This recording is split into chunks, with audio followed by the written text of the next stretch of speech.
Okay, continuing with our negotiating the job offer series, I want to give you a few more tips and tactics for negotiating the offer. Well, to start with, determine whether negotiation itself is worth it.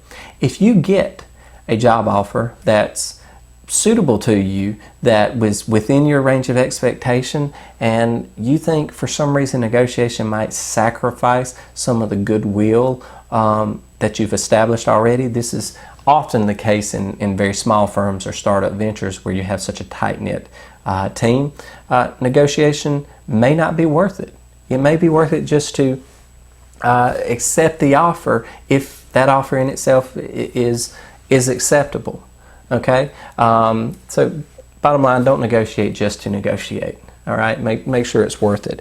Now, as for the salary request again, now we talked in a previous video about preparing yourself and that the salary issue is going to be one of the more difficult questions. They're going to ask you about previous salary and things like that. Well, an employer is going to have a tendency to base their offer off of what you made at your previous position. So if you can avoid disclosing your previous salary, do so. If you can't avoid so, state it confidently. You can also state any exceptional benefits that were there, because that becomes relevant for the negotiation. Okay. Now, whatever you ask for salary-wise, make sure you can justify that.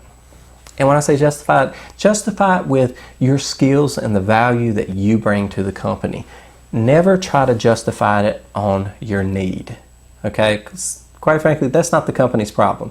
The fact that you have rent or a mortgage or student loans in this amount, well, the market sets that, not the employer, okay? So justify, again, the value that you will bring to the corporation, to the company. They will already be aware of the market rate for this type of employee. If you bring skills or value beyond the market rate, or in some cases less than the market rate, understand that, and but nonetheless, whatever number you put out, be able to justify it.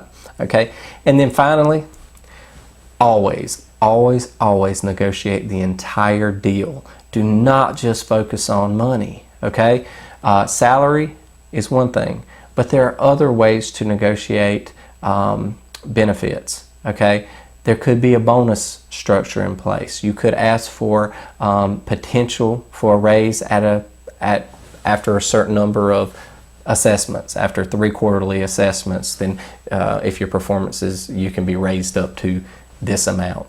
That type of thing.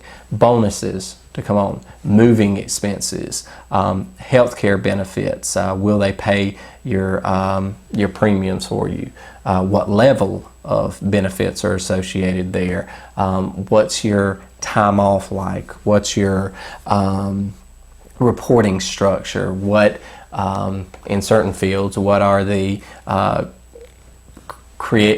rights to the creative work product, or the notoriety associated with it, that type of thing. So whatever motivates you and whatever potential benefits that the company can offer, be willing to negotiate those or throw those up front, because even if you can't come to terms on a specific number on salary, there are all of these other factors that can make the deal more worth it. Okay, and even a higher salary could not be as good a deal if they can't match any of the outside benefits or can't offer you certain things that you need to be motivated or engaged.